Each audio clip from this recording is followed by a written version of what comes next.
Price God. இந்த நிகழ்ச்சியை பார்த்து கொண்டிருக்கிற உங்களுக்கு ஆண்டவராகிய இயேசுவின் நாமத்தினாலே அன்பின் வாழ்த்துக்கள். கர்த்தர் நம்மேல் பிரியமாக இருக்கிறார் என்று சொல்லி கடந்த வாரத்தில் பார்த்தோம். யார் மேலே கர்த்தர் பிரியமாக இருக்கிறார், எப்படிப்பட்ட மனுஷன் மேலையெல்லாம் தேவன் பிரியம் வைக்கிறார், அவர் பிரியம் வைக்கிற மனுஷனுடைய வாழ்க்கையில் என்னவெல்லாம் நடக்கும் அப்படின்னு தான் தொடர்ந்து நம்ம வேத வசனங்களின் மூலமாக பார்க்க போகிறோம். ஒரு வசனத்தை கூட நம்ம வாசிக்கலாம். சங்கீதம் 37வது சங்கீதம் அதனுடைய 23வது வசனத்தை நான் வாசிக்கிறேன். நல்ல மனுஷனுடைய நடைகள் கர்த்தரால் உறுதிப்படும், அவனுடைய வழியின் மேல் அவர் பிரியமாயிருக்கிறார். யாருடைய வழியின் மேல் அவர் பிரியமாயிருக்கிறார்?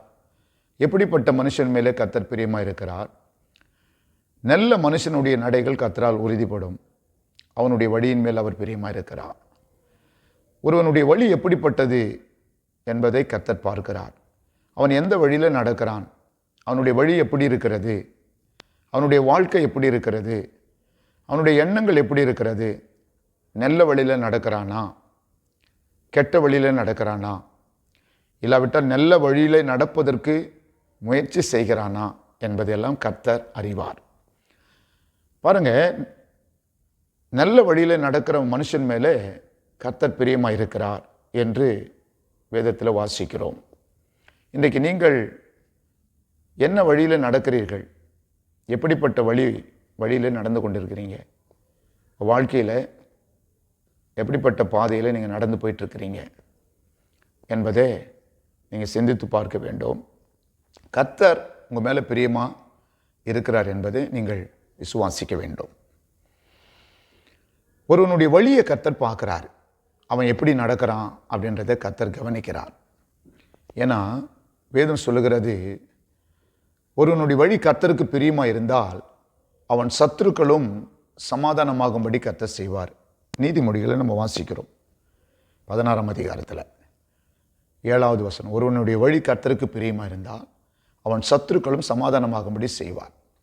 அப்படியானால் நம்முடைய வழிகள் எப்படிப்பட்டதாக இருக்கிறது என்பதை பொறுத்தே தேவன் நம்ம மேலே பிரியமாக இருக்கிறதே நம்மால் விசுவாசிக்க முடியும். சில நேரம் நம்ம தவறு செய்யும்போது, நம்முடைய வழிகள் கர்த்தருக்கு பிரியமாக இல்லாத போது கர்த்தர் எப்படி நம்ம மேலே பிரியமாக இருப்பார் என்ற ஒரு சந்தேகம் நமக்கு வந்து விடுகிறது. ஆனால் கர்த்தர் பிரியமாக இருக்கிற ஒரு மனுஷனுடைய வாழ்க்கையில் அந்த மனுஷனை உலகம் எப்படி பார்க்குது, உலகத்தில் அந்த மனுஷன் எப்படி நடந்து கொள்ளுகிறான் என்பதையெல்லாம் நம்ம பார்க்கும்போது ஆச்சரியமாக இருக்கிறது. பாருங்க, சவுலுடைய வழியும் தாவீதினுடைய வழியும் நம்ம எடுத்து பார்க்க போகிறோம். சவுல் மேலேயும் கர்த்தர் பிரியமாக இருந்தார், தாவீதின் மேலேயும் பிரியமாக இருந்தார். கர்த்தர் 2 பேர் மேலேயும் பிரியம் வைத்ததான் முதலாவது இஸ்ரவேலில் சவுலை ராஜாவாக தேவன் தெரிந்தெடுக்கிறார். சவுல் மேலே அன்பு வச்சு சவுலை தான் முதலாவது இஸ்ரவேல் மக்களுக்கு ராஜாவாக தேவன் கொடுக்கிறார். ஆனால் இந்த சவுல் ராஜாவின் மேலே ஆண்டவர் பிரியமாயிருந்தார். ஏன்? அவனுடைய வழிகள் தவறாக போக போக தேவன் அவன் மேல் வைத்த பிரியத்தை அவர் எடுத்துக்கொள்ளுகிறத பார்க்குறோம். தேவனுக்கு அவன் மேலே பிரியம் குறைந்து விடுகிறத நம்ம பார்க்குறோம். இங்கே 1 சாமுவேல் புஸ்தகம் 18வது அதிகாரத்தில் சில வசனங்களை நம்ம வாசித்தால் 12வது வசனம் வாசிக்கிறேன். கர்த்தர் தாவீதோடு கூட இருக்கிறார் என்றும் தன்னை விட்டு விலகி போனார் என்றும் சவுல் கண்டு தாவீதுக்கு பயந்து அவனை தன்னை விட்டு அப்புறப்படுத்தி அவனை 1000 பேருக்கு அதிபதியாக வைத்தான். அந்தபடியே ஜனத்திற்கு முன்பாக போக்கும் வரத்துமாய் இருந்தான். தாவீது செய்கையில் எல்லாம் புத்திமானாய் நடந்தான், கர்த்தர் அவனோடு கூட இருந்தார். அவன் மகா புத்திமானாய் நடக்கிறதை சவுல் கண்டு அவனுக்கு பயந்திருந்தான். இங்கே பாருங்க, தாவீது எப்படி நடக்கிறார், சவுல் எப்படி நடந்து கொள்ளுகிறார் என்பதை இந்த வேதத்தில் நம்ம பார்க்க முடியும். இன்றைக்கு சவுலுடைய நடக்கையும் தாவீதினுடைய நடக்கையும் குறித்து பார்க்கிறோம்.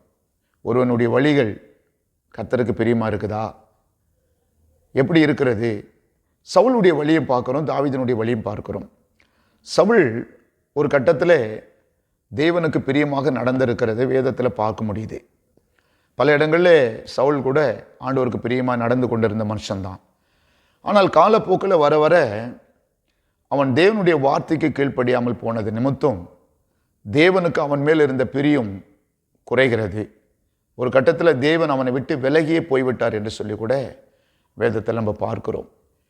இன்றைக்கு நீங்கள் எப்படிப்பட்ட வழியில் நடக்கிறீர்கள் என்பதை வைத்தே தேவன் உங்கள் மீது பிரியமாக இருப்பதும் பிரியமில்லாத இருப்பதும் நீங்களே அதை நிர்ணயிக்க முடியும். ஆனால் கர்த்தர் நல்லவர் என்பதை நம்ம ருசித்து பார்க்கணும். கர்த்தர் எப்போதுமே அவர் ஒரு மனுஷனை அவ்வளோ சீக்கிரம் புறம்பே தள்ளுறதில்லை. உலக மனுஷன் மாதிரி கர்த்தர் புறம்பே தள்ளிட நினைக்கிறதில்லை. அவன் மேலே அன்பு கூர்ந்து அவனை எப்படியாகிலும் தன் வழியிலே நடத்த வேண்டும் என்று தேவன் விரும்புகிறார். தேவன் அவன் மேல் பிரியம் வைக்கிறார். பாருங்க, சவுல் சாமுவேல் வருவதற்கு முன்னாடி பலி செலுத்தி விடுகிறான். அது தேவனுடைய வார்த்தைக்கு கீழ்ப்படியாமை காட்டுகிறது. அவன் தேவனுடைய வழியில் நடக்க தவறுகிறதை காட்டுகிறது. பிறகு ஆண்டவர் அமலேக்கரை எல்லாரையும் அடித்து முறையடித்து எல்லா ஆடு மாடுகளை அடித்து கொன்று குவித்து விட வேண்டும் என்று சொல்லி சவுல் ராஜாவை தேவன் அனுப்பின போது அங்கே ஒரு சில ஆடு மாடுகளை கொண்டு வந்து விட்டதாக சாமுவேல் போய் மறுபடியும் சவுலிடத்தில் கேட்கும்போது அதை நான் கொண்டு வரவில்லை, ஜனங்கள் கர்த்தருக்கு பலியிட கொண்டு வந்து விட்டார்கள் என்று சொல்லி தன் தவறை மறைக்கிற ஒரு வழியில் அவன் நடக்கிறவனாக காணப்பட்டான். அதன் நிமித்தமாக தேவன் அவன் மீது வைத்திருந்த பிரியத்தை விட்டு தேவன் விலகிறதை நம்ம பார்க்கிறோம். ஏன் தேவன் யார் மேல் பிரியமா இருக்கிறார்? யார் ஒருவர் கர்த்தருடைய வார்த்தைக்கு கீழ்ப்படிந்து நடக்கிறார்களோ, தேவனுடைய வழியில நடக்க முயற்சிக்கிறார்களோ, தன் தவறை உணர்ந்து தேவன் பக்கம் திரும்புகிறார்களோ, அவர்கள் மேலே தேவன் கண்டிப்பா பிரியமா இருப்பார். சவுல் ராஜா அவனுடைய வழியிலே கர்த்தருக்கு கீழ்ப்படியாமல் போயிட்டா, தவறு செய்து விட்டார். ஆனால் கேட்கும்போது தன் தவறை உணர்த்தி கொள்வதற்கு, தன் தவறை திருத்திக் கொள்வதற்கு, தன் தவறை திருத்திக் கொள்ளுகிற வழியும் சவுலிடத்திலே காணப்படவில்லை. அதனால்தான் தேவனால் அவன் மேலே பிரியமாய் இருக்க முடியவில்லை. சாமுவேல் போய் கேட்கும்போது தன் தவறை உணர்ந்திருக்க வேண்டும். இன்றைக்கு தன் தவறை உணராத மக்கள் மேலே தேவன் பிரியமாக இருப்பார் என்று சொல்ல முடியாது. நீங்கள் கூட சில நேரத்தில் கர்த்தருக்காக நீங்கள் உண்மையாக வைராக்கியமாக வாழ்ந்து கொண்டிருக்கிற போது சில இடத்துல தேவனுடைய வார்த்தைக்கு கீழ்ப்படியாமல் போயிடலாம். சில இடத்துல தேவனை விட்டு நீங்கள் தூர போயிடலாம். ஆனால் தேவன் உங்களை உணர்த்தும் போது, உங்கள் மேலே வைத்த பிரியத்து நிமித்தம் உங்களை உணர்த்தும் போது, உங்கள் மனதில் தேவன் பேசும்போது நீங்கள் கீழ்ப்படிந்து மறுபடியுமாக செய்த தவறுக்கு உணர்வடைந்து தேவன் பக்கம் திரும்பணும். அப்படி இருக்கும்போது தான் மறுபடியும் தேவனுடைய வழியில் நடக்க முயற்சிக்கணும். அப்படி இருக்கும்போது கர்த்தர் உங்கள் மேலே பிரியமாக இருப்பார். ஆனால் சவுல் கடைசி வரையிலும் அவன் தன்னுடைய தவறை உணர்ந்து தேவன் பக்கம் திரும்புவதற்கு முயற்சி செய்யவில்லை என்பதனால்தான் தேவன் அவன் மேல் பிரியம் வைக்க முடியாமல் போனது. அவனை விட்டு விலகினார் என்று கூட பார்க்கிறோம். இப்போ பாருங்க, தாவீதோடு கூட கர்த்தர் இருக்கிறார். தாவீதின் மேலே பிரியமாக இருக்கிறார். இதை சவுலே பார்க்குறான். கர்த்தர் என்னை விட்டு விலகிட்டாரு, இப்போ என் மேலே பிரியம் இருந்த கர்த்தருக்கு இப்போ தாவீது மேலே பிரியம் அதிகமாகிடுச்சு. ஏன்னா தாவீது கர்த்தரோடு கூட இருக்கிறாரு, கர்த்தர் தாவீதோடு கூட இருக்கிறாரு அப்படின்னு சவுல் கண்டுக்கிட்டான். தாவீது தன்னுடைய வழியிலெல்லாம் புத்திமானா நடக்கிறான். தன்னுடைய காரியங்கள் எல்லாம் புத்தியாக செய்கிறான். எங்கே தவறு செய்து விடுமோ என்று பயந்து பயந்து கர்த்தருக்கு நடக்கிறான். கர்த்தர் அவனோடு கூட இருக்கிறான். அவன் புத்திமானா எல்லா காரியங்களும் நடக்கிறான். தாவீது செய்கிற எல்லா காரியத்திலையும் தேவன் வெற்றி கொடுக்கிறார். தாவீது பண்ணுற யுத்தத்திலெல்லாம் ஜெயம் எடுக்கிறார் என்பதெல்லாம் சவுல் கண்டான். பாருங்க, தாவீதின் மேலே கர்த்தர் ரொம்ப பிரியமாக இருக்கிறார். இப்போ சவுலுக்கு தாவீதின் மேலே பொறாமையும் எரிச்சலும் வந்துவிட்டது. ஒரு கட்டத்தில் சவுல் தாவீதின் மேலே மிகவும் அன்பு வைத்திருந்தார், மிகவும் நேசித்தார், பிரியமாய் பார்த்தார். யுத்த மனுஷரில் ஒரு அதிகாரியாக தாவீதை வைத்தார். அவன் பெலிஸ்தரோடு கூட பலமுறை யுத்தம் பண்ணி ஜெயம் எடுத்தார் தாவீது. இதெல்லாம் சவுல் ராஜாவுக்கு அந்த நேரமெல்லாம் தாவீது மேலே பிரியம் இருந்துச்சு. ஆனால் வர வர தாவீது மிகவும் கர்த்தரோடு கூட நெருங்கி புத்திமானாய் நடந்து கர்த்தருக்கு கீழ்ப்படிந்து யுத்தத்தில் வெற்றி பற்றி வாழும்போது இவனுடைய வழியை பார்த்து கர்த்தர் இவன் மேல் அதிகமான பிரியமாக இருக்கிறதை சவுல் கண்டு பொறாமை அடைந்து விட்டான். இன்னொரு காரியம், சவுல் கொன்றது 1000, தாவீது கொன்றது 10,000 என்று சொல்லி எல்லாரும் பாடும்போது தாவீதின் மேலே பிரியமாயிருந்த சவுலுக்கு இப்போது பொறாமை வந்து விட்டது. நீங்கள் கவனிக்கணும், கர்த்தர் இந்த வருஷத்தில் இனி வர நாட்களில் உங்கள் மேலே ரொம்ப கர்த்தர் பிரியமாக இருக்க போகிறாரு. உங்களை கொண்டு கர்த்தர் பெரிய காரியங்களை செய்ய போகிறாரு. நீங்கள் அநேக இடங்களில் புத்திமானாய் நடந்து கொள்ள போகிறீங்க. தேவன் தம்முடைய ஆவியில் உங்களை ஒரு புது பலனை கொடுத்து நடத்த போகிறார். அதிசயமாய் ஒவ்வொரு நாளும் நடத்த போகிறார். நீங்கள் நிறைய காரியங்களில் வெற்றி பெறுவீர்கள். ஆனாலும் உங்களை இதுவரை சிநேகித்திருந்தவர்கள் ஒருவேளை கர்த்தர் உங்கள் மேலே அதிகமான பிரியம் வச்சு உங்களை புத்திமான நடத்துறதுனால அவர்கள் உங்களை வெறுக்க கூட செய்வார்கள். அந்த இடத்துல நீங்கள் யோசிக்கணும், உங்களை யாராகிலும் வெறுத்தாரா, உங்களை யாராகிலும் உங்களை தூசிப்பார்களானால், யாராகிலும் உங்களை பொறாமைப்பட்டு பார்ப்பார்களானால், நீங்கள் விசுவாசிக்க வேண்டிய ஒன்று, கர்த்தர் நம்மேல் ரொம்ப பிரியமாக இருக்கிறார். கர்த்தர் நான் செய்கிறதை வாய்க்க செய்கிறார். அதனால தான் நம்மேல எரிச்சல் அடைகிறார்கள் என்று சொல்லி நீங்கள் என்ன பண்ணணும், புரிந்து கொள்ள வேண்டும். இது உண்மை. பாருங்க, 5வது வசனம் வாசிக்கிறேன். 18ஆம் அதிகாரம், 1 சாமுவேல் 18ஆம் அதிகாரம் 5வது வசனம். தாவீது சவுல் தன்னை அனுப்புகிற எவ்விடத்திற்கும் போய் புத்தியாய் காரியத்தை நடப்பித்ததினால் சவுல் அவனை யுத்த மனுஷரின் மேல் அதிகாரியாக்கினான். அவன் எல்லா ஜனத்தின் கண்களுக்கும் சவுலுடைய ஊழியக்காரனுடைய கண்களுக்கும் கூட பிரியமாக இருந்தான். எல்லாருக்கும் பிரியமாக இருக்கிறான் தாவீது. சவுலுடைய ஊழியக்காரங்களுக்கு கூட பிரியமாக இருக்கிறான். சவுலுக்கும் பிரியம்தான் இருந்துச்சு தாவீதின் மேலே. ஆனால் வர வர வர கர்த்தர் தாவீது மேலே அதிகம் பிரியம் வைத்து தாவீதினுடைய எல்லா காரியங்களையும் கர்த்தர் ஜெயமாக மாற்றி தர எல்லாரும் தாவீதை புகழ்ந்து பேச சவுலால் அதை தாங்கிக் கொள்ள முடியவில்லை. பாருங்க, உங்களுடைய உயர்வை மற்றவங்களால தாங்கிக் கொள்ள முடியாது. நீங்கள் ஜெபத்தில் உயர்ந்துட்டா அதை மற்றவங்களால பொறுத்து கொள்ள முடியாது. நீங்கள் ஆவிக்குரிய வாழ்க்கையில் கொஞ்சம் நல்ல பாடவும் துதிக்கவும் பக்தியும் வாழ்ந்தால் கூட ஜனங்களுக்கு அது பொறுக்காது. உங்கள் மேலே பொறாமை எரிச்சல் வரும். ஏன்னா அது பிசாசுன்னு பார்க்குறான். யார் மேலே எல்லாம் கர்த்தர் பிரியமாக இருக்கிறாரோ அவங்கள எப்படி ஆகிலும் அழிச்சுன்றது தான் பிசாசனுடைய வேலை, தந்திரம். இஸ்ரவேல் ஜனங்களே ஆசீர்வதிப்பது கர்த்தருக்கு ரொம்ப பிரியம்.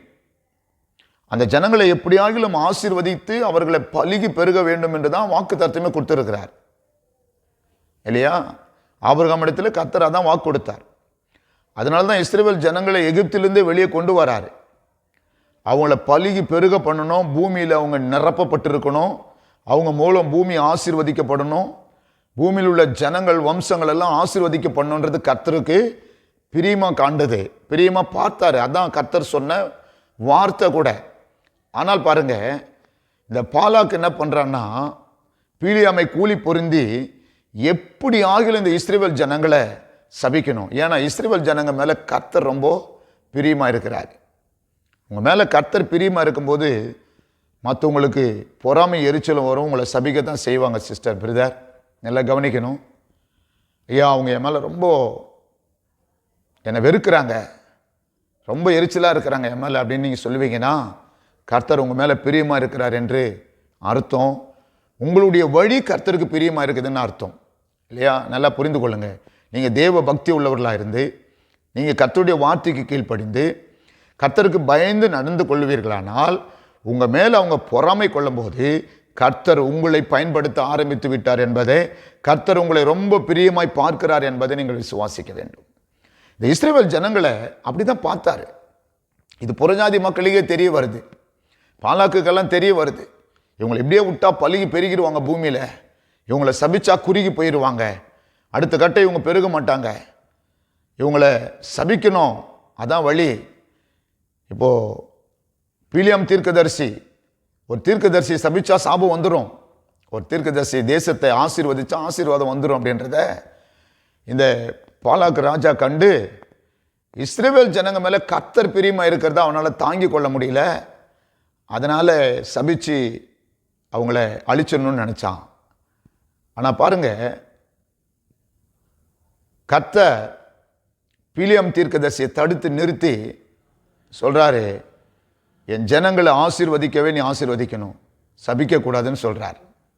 அப்போ தான் பிலியாம் தீர்க்கதரிசி சொல்கிறான், இஸ்ரவேல் ஜனங்களை ஆசீர்வதிப்பதே கர்த்தருக்கு என்னவா இருக்குது? பிரியமாக இருக்கிறது. தேவ பிள்ளைகளே, தேவன் உங்களை ஆசீர்வதிப்பதற்கு பிரியம் வைத்திருக்கிறார். ஆனால் உங்களுடைய வழிகள் அவருக்கு பிரியமாக இருக்க வேண்டும். உங்களுடைய நடைகள் அவருக்கு பிரியமாக இருக்க வேண்டும். உங்களுடைய காரியங்கள் அவருக்கு பிரியமாக இருக்க வேண்டும். அவருக்கு பிரியமான பாதையில் நீங்கள் நடந்து கொள்ள வேண்டும். நீங்கள் நடக்கிற பாதையை சோதித்து பார்க்கணும். கர்த்தருக்கு பிரியமானது என்னதென்று சோதித்து அறிந்து நின்று நலமான பாதையில் நீங்கள் நடக்க வேண்டும் என்று வேதம் சொல்லுகிறது. இந்த சவுல் கர்த்தருக்கு பிரியமாய் நடந்து கொள்ளுகிற வரையிலும், கர்த்தருடைய வார்த்தைக்கு கீழ்ப்படிந்து நடந்து கொள்ள வரையிலும் கர்த்தருக்கு அவன் மேல் அளவில்லாத அன்பு இருந்தது. அவனோடு கூட கர்த்தர் இருந்தார். அவன் எப்பொழுது தேவனுக்கு பிரியம் இல்லாமல் கீழ்ப்படியாமல் தேவனுடைய வார்த்தையை அசட்டை பண்ணிவிட்டானோ, மதியீனமாக இருந்து விட்டானோ, தன் தவறை கூட உணர்ந்து திரும்பி தேவன் பக்கம் வராமல் போய்விட்டானோ, அப்பொழுதே தேவன் அவன் மேல் இருந்த பிரியத்தை எடுத்துக்கொண்டார். அவனை விட்டு விலகினார் என்பது அவனே பார்க்கிறானாம். ஆமாம், சவுல் அதை கண்டுட்டான். என்னை விட்டு கர்த்தர் விலகிட்டார் என்பதை சவுல் உணர்ந்துக்கிட்டான். என் மேலே கர்த்தர் பிரியமா இல்லை என்றதை சவுல் உணர்ந்துக்கிட்டான். உங்களுக்கு தெரியும், உங்கள் மேலே கர்த்தர் பிரியமா இருக்கிறாரா இல்லையா என்பது உங்களுக்கு நல்லா தெரியும். நான் சொல்லுவேன், கர்த்தர் என் மேலே பிரியமா இருக்கிறார் என்று நான் சொல்லுகிறேன். என்னென்னு சொன்னால், கர்த்தருக்கு நான் பிரியமாய் நடந்து கொள்ளுகிறேன். கர்த்தருடைய வசனத்தின்படி நான் நடக்க பிரயாசப்படுகிறேன், முயற்சி செய்கிறேன். அதனால் நான் சொல்கிறேன், நீங்களும் இந்த வார்த்தை கேட்டுக்கொண்டிருக்கிற நீங்களும் கர்த்தருடைய வார்த்தையின்படி நடந்து கொள்வீர்கள். ஆனால் கர்த்தர் உங்கள் மேல் பிரியமா இருக்கிறார் என்பதை நீங்கள் விசுவாசிக்க வேண்டும். உங்களை கொண்டு கர்த்தர் பெரிய காரியங்களை செய்வார். உங்களை கொண்டு பல காரியங்களை கர்த்தர் செய்வார். தாவீது மேலே கர்த்தர் பிரியமா இருந்ததுனால தாவீதை கொண்டு பல அற்புதங்களை செஞ்சிருக்கிறார். தாவீதை கொண்டு பெலிஸ்தரை ஓட விட்டிருக்கிறார், முறையடித்திருக்கிறார். தாவீதினுடைய காரியமெல்லாம் வாய்க்க ஆரம்பிக்கிறது. தாவீது எதை செய்கிறானோ அதிலெல்லாம் விருத்தி அடைகிறான். காரணம், கர்த்தர் அவன் மேல் பிரியமா இருக்கிறார். தாவீதினுடைய வழியும் சவுலுடைய வழியும் பார்க்கும்போது ரெண்டு பேரும் யாரை குறைய தப்பு பண்ண மனுஷர்கள் தான் ரெண்டு பேருமே. சவுலும் கீழ்ப்படியாமல் போயிட்டாரு. தாவீதும் ராஜாவான போது அவரும் கீழ்ப்படியாமல் போயிட்டாரு. பச்சைபாலுடைய காரியத்தில் அவரும் தவறு செய்து விட்டார் என்பதை வேதம் நமக்கு சுட்டி காட்டுகிறது. ஆனாலும் தவறு செஞ்சு விட்ட பிறகு அந்த தவறை திருத்தி கொள்வதற்கு உணர்த்தப்பட்டவராக தாவீது திரும்பினார். பாருங்க, உணர்வு வேணுங்க. இன்னைக்கு நிறைய பேர் தவறு செஞ்சுட்டு உணர்வு அடைவதே கிடையாது. தேவனை மறுபடியும் தேடி வருவதில்லை. எப்படி கர்த்தர் பிரியமா இருப்பாரு? தன்னுடைய வழியை திருப்பி கொண்டு தேவன் பக்கம் வரும்போது கர்த்தர் பிரியமா இருப்பாரு. தாவீது தன் தவறு செய்து விட்டேன், என்னை மன்னியும் ஆண்டவரே என்று சொல்லி தேவ சமூகத்தில் விழுறான், கதறான், அழறான், தன் தவறை உணர்கிறான். அதனால தான் தாவீதின் மேலே கர்த்தர் அவ்வளோ பிரியமா இருந்தார். தாவீது சங்கீதத்தில் எழுதும்போது சொல்றாரு, கர்த்தருடைய வேதத்தில் இரவும் பகலும் தியானமாக இருக்கிற மனுஷன் பாக்கியவான். கர்த்தருடைய வேதத்தில் பிரியமா இருக்கிற மனுஷன் பாக்கியவான் சொல்லி எழுதுறார். ஆண்டவரே, வேதனை உண்டாக்குற வழி என்னிடத்தில் உண்டோ என்று என்னை சோதித்து பார்த்து நலமான வழியில நடத்தும் என்று சொல்லி ஒவ்வொரு நிமிஷமும் தாவீது ஜெபிக்கிறார். சுத்த இருதயத்தை என்னிலே சிருஷ்டியும் நிலவரமான ஆவி எனக்கு தாரும் என்றெல்லாம் ஜெபிக்கிறார். பாருங்க, அப்போ தாவீதினுடைய வழிகள் கர்த்தருக்கு பிரியமாக காணப்பட்டதை நம்ம பார்க்கிறோம். கர்த்தர் தாவீது மேலே பிரியமா இருந்தார். அதனால தாவீதினுடைய சந்ததியிலே இயேசு கிறிஸ்து பிறந்திருக்கிறார். அப்படின்னா எவ்வளோ பிரியமா தேவன் இருந்திருப்பார் பாருங்க தாவீதின் மேலே. தாவீது தவறு செய்யாத மனுஷன் கிடையாது. வேதத்தில் பார்க்கிற போது இயேசு கிறிஸ்துவை தவிர எல்லா மனிதர்களும் தவறு செய்தவர்கள் தான். ஆனால் தவறை உணர்ந்தவர்கள் மேலே தேவன் மறுபடியும் பிரியம் கொண்டிருக்கிறார். தவறுகளை மன்னித்திருக்கிறார். அதுவே தேவன் பிரியம் வைத்ததற்கு அடையாளமாக இருக்கிறது. நம்முடைய பாவங்களை தேவன் மன்னித்ததற்கே நம்ம மேலே வைத்திருக்கிற பிரியத்துக்கு அதுதான் அடையாளம். கர்த்தர் என் மேலே பிரியம் வச்சதுனால தான் என் பாவத்தை மன்னிச்சிருக்கிறார். கர்த்தர் உங்கள் மேலே பிரியம் வச்சதுனால தான் உங்கள் பாவத்தை மன்னிச்சிருக்கிறார். அதனால தேவன் உங்கள் மேல் பிரியமாக இருப்பதை நீங்கள் விசுவாசிக்க வேண்டும். நீங்கள் தேவன் உங்கள் மேலே பிரியம் காட்டுகிறார் என்று நீங்கள் நம்ப வேண்டும். அதனால் உங்களுடைய வழிகள் கர்த்தருக்கு பிரியமாக இருக்க வேண்டும். நீங்கள் சவுலுடைய வழியை போல இல்லாமல், சவுல் நடந்து கொண்ட விதங்கள் உங்களிடத்தில் இல்லாமல், தாவீதை போல தன் தவறை உணரக்கூடிய ஒரு இருதயம் நமக்கு வேணும். உன் வழியை கர்த்தருக்கு ஒப்புவித்து அவர் மேல் நம்பிக்கை, அவரே காரியத்தை வாய்க்க பண்ணுவார். உன் இருதயத்தில் கர்த்தருக்கு பிரியமான எண்ணங்கள் உருவாகட்டும். கர்த்தருக்கு பிரியமான காரியங்களை செய்ய தீர்மானிங்க. இந்த சவுலை ஆண்டவர் கடைசியாக தள்ளிவிட்டதை நம்ம பார்க்கிறோம். தாவீதை ராஜாவாக வைத்தார். தாவீதின் வழியாக இயேசு கிறிஸ்து இந்த பூமிக்கு வந்தார் என்பதை நாம் பார்க்கிறோம். பிரியமானவர்களே, கர்த்தர் உங்கள் மேலே பிரியம் வச்சிருக்கிறத நீங்கள் விசுவாசித்து ஒவ்வொரு நாளும் அவருக்கு பிரியமாய் நடந்து கொள்ள வேண்டும். அவருக்கு பிரியமாக நடந்து கொள்ள வேண்டும். ஸோ கர்த்தர் உங்கள் மேலே பிரியமாக இருந்தால் உங்கள் வீட்டார் கூட உங்கள் மேலே சத்ருவாக மாறிடுவாங்க. கர்த்தர் உங்கள் மேலே பிரியமாக இருந்தால் உங்கள் வீட்டார் கூட உங்களுக்கு எதிரியாக மாறிடுவாங்க. இது நடக்கும். உங்கள் வீட்டாரே உங்களுக்கு சத்ரு உங்களுக்கு அப்படின்னு இயேசு கிறிஸ்து சொல்லுவதை நம்ம பார்க்கிறோம். எதனால் இது சத்ரு? இந்த சவுலையும் தாவீதையும் நம்ம எடுத்து பார்க்கும்போது, சவுலும் தாவீதும் யார்? சவுல் தன்னுடைய மகளை தாவீதுக்கு கொடுக்கிறார். மருமகன், வீட்டார், உறவினர், சொந்த பந்தம் ஆயிட்டாங்க, சம்மந்தி ஆயிட்டார், உறவினர் ஆயிட்டாங்க. மருமகன், மகனுடைய ஸ்தானத்தில் வந்து விட்டான் தாவீது. சவுல் அவன் மேலே பிரியமாக இருக்கணும், ஆனால் சத்ருவாக மாறிட்டான் மருமகனுக்கு. அது மட்டும் இல்லை, சவுல் தாவீதை கொலை செய்ய கூட போயிட்டான். பாருங்க, அவனுடைய வழி கொஞ்சம் தவறானதுனால முற்றிலும் தவறாய் போய்கொண்டே இருந்தான். அடுத்து கட்டும் சவுல் அதிகமான தவறுகளையே செய்து கொண்டிருந்தான் என்பதை பார்க்க முடிகிறது. தாவீது ஒரு தவறு செய்யும் போது அதை திரித்து கொண்டு அதிகமாக தேவனோடு கூட நெருங்கி தேவனுக்கு பிரியமாய் நடந்து கொண்டான் என்பதை பார்க்க முடிகிறது. இன்றைக்கு நீங்கள் எப்படிப்பட்ட நிலையில் இருக்கிறீர்கள்? கர்த்தருக்கு நாம் எவ்வளவு பிரியமாக இருக்கிறீர்கள் என்பதை நீங்கள் சிந்தித்து பார்க்க வேண்டும். ஒரு கட்டத்தில் சவுல் தாவீதின் மீது அன்பா தான் இருந்தார். தாவீதை நேசித்தான். ஆனால் தாவீதினுடைய வளர்ச்சி அதிகம் வர தாவீதினுக்கு பேரும் புகழ்ச்சியும் வர சவுலால் அதை தாங்கிக் கொள்ள முடியல. பாருங்க, நீங்கள் வேலை செய்கிற இடமா இருக்கட்டும், உங்கள் குடும்பமாக இருக்கட்டும், நீங்கள் வர ஒரு படி மேலே உயர்த்தப்பட கர்த்தர் உங்கள் மேல் பிரியமாக இருப்பதை கண்டு கொள்ள ஜனங்களால் அதை தாங்கிக் கொள்ள முடியாது. அதனால தான் உங்கள் கூட இருக்கிறவங்களே உங்களுக்கு சில நேரம் சத்ருவாய் மாறி போவார்கள். அப்பொழுது நீங்கள் விசுவாசிக்கணும், கர்த்தர் நம்ம மேலே பிரியமாக இருக்கிறதே மற்றவங்களால் தாங்கிக் கொள்ள முடியல. இன்றைக்கி கர்த்தர் பிரியமாக இருப்பதை தாங்கிக் கொள்ள முடியல. ஊழியத்தில் கூட பார்க்குறோம், ஒரு ஊழியக்காரன் நல்ல வளர்ச்சி அடைவதை இன்னொருவரால் தாங்கிக் கொள்ள முடியல. ஒரு விசுவாசி நல்ல வளர்ச்சி அடைவதை இன்னொருவரால் தாங்கிக் கொள்ள முடியல. இவன் ரொம்ப ஏழ்மையாக இருந்தான், இப்போ ரொம்ப ஆசீர்வாதமான நிலைமைக்கு போயிட்டான். எப்படி போயிட்டான்? கர்த்தர் அவன் மேலே பிரியமாக இருக்கிறான். அவன் வழி கர்த்தருக்கு பிரியமாக இருக்குது. அதனால கர்த்தர் அவன் பிரியமாக இருக்கிறான். அவன் ஜபத்தின் மேல் பிரியமாக இருக்கிறார். அவனுடைய விசுவாசத்தின் மேல் தேவன் பிரியமாக இருக்கிறார். அவன் நாளுக்கு நாள் விரித்தடைந்தான். சேனைகளின் கர்த்தர் அவனோடு கூட இருக்கிறார். அதான் உண்மை.